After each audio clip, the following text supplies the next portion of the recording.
How are you guys doing? It is Friday, November 20th, 2020, out here in this quarantine. I'm James Sims, and for this episode of The Elite, I'm going to take you through yesterday's Thursday night football game, and also I'll let you know what's going on in terms of the NFL, college football, and international soccer as club soccer returns this weekend. Starting with last night's football game, the Seattle Seahawks were able to beat their division rivals, the Arizona Cardinals, 28-21 yesterday.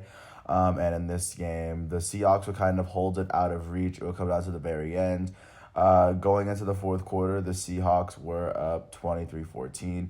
The Cardinals would bring it to within two, within a safety, then a field goal for Seattle would eventually put them up by a touchdown, which would be enough for the win. Starting with the Arizona Cardinals, they're the reigning 2019 Rookie of the Year, Kyler Murray, ended up completing 29 of his 42 passes, throwing for 269 yards, throwing for 2 touchdowns as well. He also had 15 yards on the ground to give him 284 total yards of offense and 2 total touchdowns on the day. Their leading rusher was Kenyon Drake from Alabama, who had 29 yards and 11 carries and a touchdown. Kenyon Drake also had 31 yards on 4 receptions to give him 60 yards of offense for the day. Their leading receiver was as a potential eventual Hall of Fame wide receiver, Larry Fitzgerald, who had 62 yards on 8 receptions. Their elite receiver, DeAndre Hopkins, finished with 51 yards on 5 receptions. Chase Edmonds and Dan Arnold finished with the 2 touchdowns for the Arizona Cardinals. Edmonds had 36 yards on 4 receptions. Dan Arnold had 1 reception for 4 yards, but that was all he needed to get into the end zone. On the defensive side of the ball, Isaiah Simmons was their leading tackler. He had 10 tackles on the day. He had 1 sack as well. And continuing on down the line, Angelo Blackson and Michael Dogby would have the other 2 sacks of the day for the Cardinals. Their elite cornerback, Patrick Peterson, finished with 5 tackles, half of a tackle for loss as well. And looking at how the Seattle Seahawks fared, their go-to quarterback, Russell Wilson, would complete 23 of his 28 passes for 197 yards and 2 touchdowns for the air. He also had 42 yards on 10 carries, and that would give him a total of 239 total yards of offense.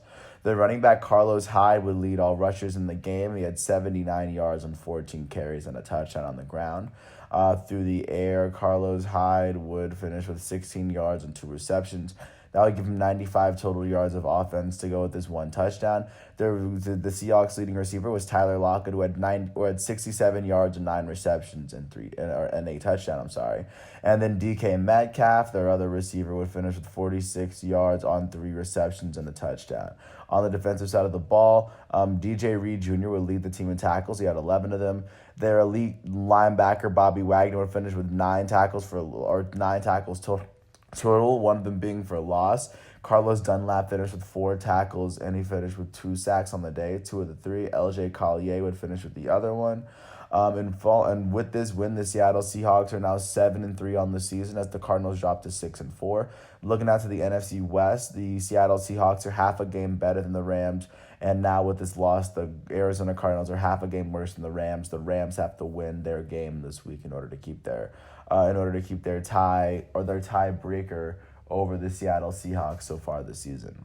And looking at the Sunday, starting with the 1:00 games, the 3-6 Atlanta Falcons will take on their division rival, the New Orleans Saints, on Fox. Also, the 3-5-1 Philadelphia Eagles will take on the 6-3 Cleveland Browns.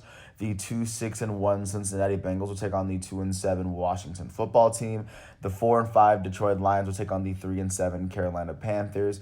The undefeated 9-0 Pittsburgh Steelers will take on the 1-8 Jacksonville Jaguars in Jacksonville. The 6-3 Tennessee Titans will take on the 6-3 Baltimore Ravens in Baltimore.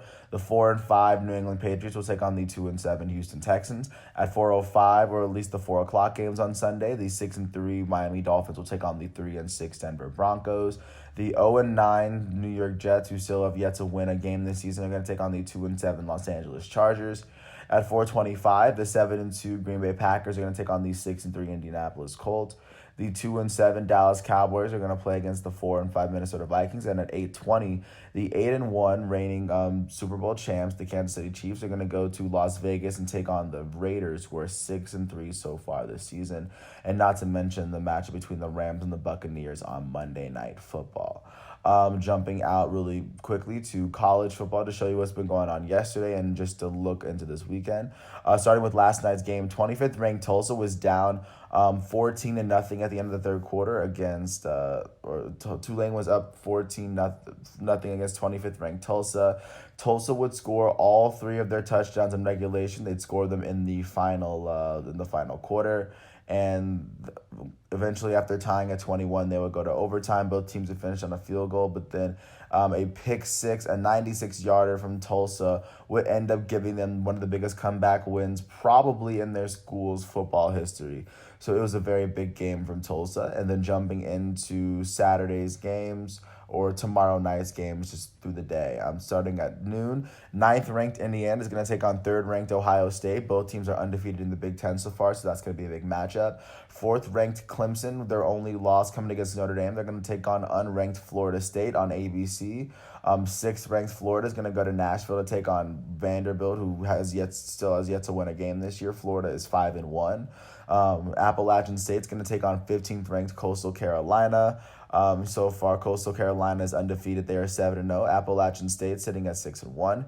8th-ranked BYU is going to take on North Alabama at 3 o'clock. BYU is 8-0. North Alabama is 0-3 so far this season. Also, 7th-ranked Cincinnati is going to take on UCF. UCF is now 5-2 on the season so far.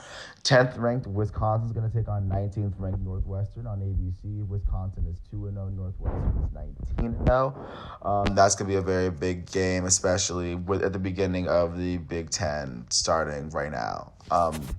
Continuing on, 11th-ranked Oregon is going to take on unranked UCLA. Oregon is 2-0. UCLA is 1-1 at 3:30 on ESPN2. At 4 o'clock, top-ranked Alabama is going to take on 3-4 Kentucky on SEC Network.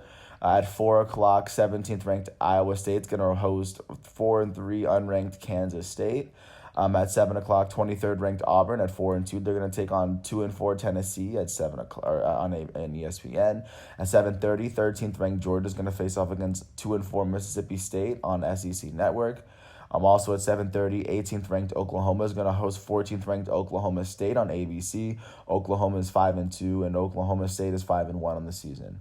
At 7:30, and unranked NC State is going to host 21st ranked Liberty. That's going to be on ESPN3. At 10:30, unranked Utah is going to host 2-0 20th ranked USC on ESPN. And with all the other games being postponed, some of which being Texas A&M Ole Miss, Miami Georgia Tech, Charlotte Marshall, 22nd ranked Texas versus Kansas, and then Louisiana Raging Cajuns versus Central Arkansas. That's what the standings are looking like. That's what Week 12 of college football is looking like, especially right now. And let me just take a look into international soccer, as club soccer does also return this weekend. Just starting with today, PSG, Paris Saint-Germain, they're going to take on Monaco at 3 o'clock as PSG currently holds a 5-point lead in the entire table for Ligue 1. And I think a win over Monaco would be a very big win considering Monaco is sitting 6th in the French league. Looking out to Saturday, looking out to tomorrow's matchup, starting in the Premier League, Chelsea's going to take on Newcastle at 7:30 a.m. Tottenham Hotspur is going to face off against Man City at 12:30, one of the bigger games of the year. And Man United is going to take on West Brom at 3 o'clock. And just looking at how those games are going to look out. Tottenham Hotspur is sitting 2nd in the Premier League. Chelsea's sitting at 5th. But of course, all these teams are separated by a very small margin. Looking at the Bundesliga for tomorrow at 9:30, Bayern Munich, the reigning Bundesliga champs and the current leaders in the Bundesliga table, they are currently going to take off against Werder Bremen.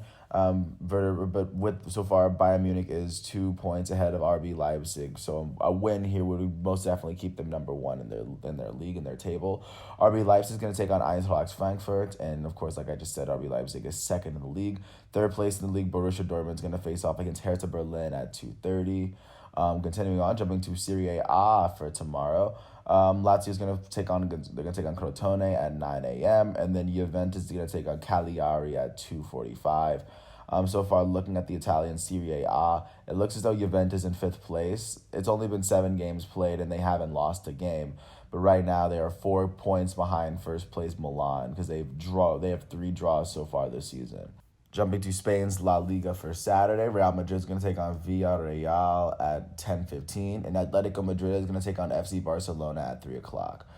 So far, looking to see how Primera Division La Liga is looking so far. Atletico Madrid is sitting third in the Premier League, and Real Madrid sitting fourth right behind them. Barcelona's been moving up. Right now, they're sitting at eighth in the entire league so far this season. So I know these teams, as of right now, not exactly where they want to be, but eventually they'll end up getting to where they want to be. So that's Saturday. And last but not least, jumping to Sunday's soccer matchups, especially international.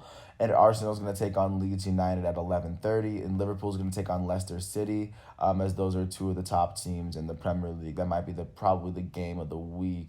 Leicester City right now is sitting at number 1 with 18 points through 8 matches, and Liverpool has 17 points through 8 matches.